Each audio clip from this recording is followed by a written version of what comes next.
25 مئی 2022 پاکستان کی تاریخ کا ایک اہم دن، حقیقی آزادی مارچ جو کہ چیئرمین تحریک انصاف عمران خان کا ایک سیاسی عمل تھا۔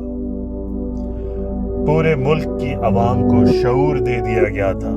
کہ کس طرح اس ملک کی سالمیت کو، اس ملک کی خودداری کو، اس ملک کی غیرت کو للکارا گیا اور ایک سازش کے ذریعے ایک اچھی چلتی بستی حکومت کو گرا دیا گیا۔ چیئرمین تحریک انصاف عمران خان نے اپنی واحد طاقت جو کہ عوام کی طاقت ہے اس کو رجوع کیا اور ایک عظیم الشان ریلی، عظیم الشان مارچ کا انعقاد کیا۔ پشاور سے عوام کے بہت بڑے قافلے، تا حد نگاہ قافلے، بے تحاشا گاڑیاں، بے تحاشا عوام الناس اسلام آباد کی طرف رواں دواں ہو گئے۔ یہ ظلم اور جبر کا انتہا دکھانے والا دن تھا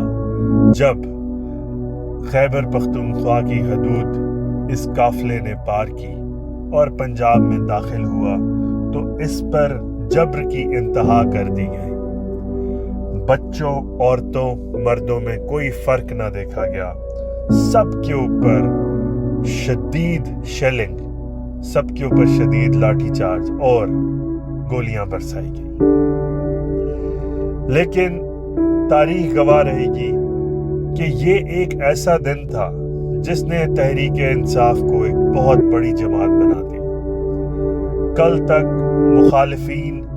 جس جماعت کے کارکنان کا مذاق اڑایا کرتے تھے کہ وہ نازک ہیں، وہ سختی نہیں جھیل سکتے، اس نے اس جماعت کے تمام کارکنوں کو ایک پختہ دیوار بنا کر کھڑا کر دیا،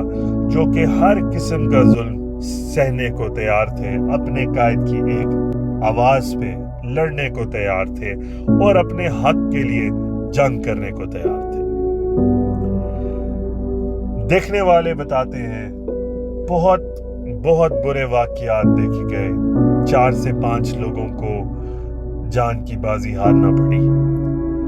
جبر کی انتہا ان سے برداشت نہ ہوئی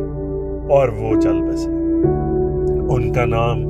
تحریک انصاف کی تاریخ میں اور اس ملک کی سیاسی تاریخ میں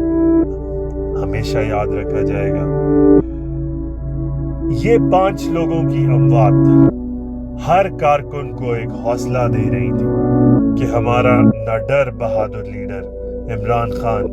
جو کہ اس ملک کو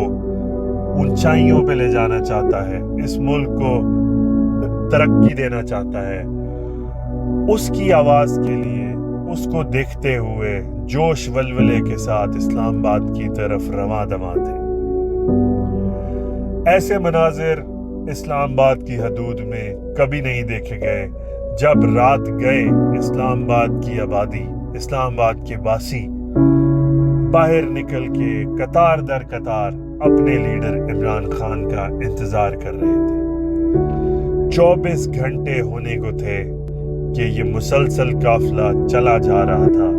اور اس کی منزل ڈی چوک بلو ایریا اسلام آباد تھی۔ اسلام آباد داخل ہوتے ہی ایسا جبر، ایسے مظالم ڈھائے گئے کہ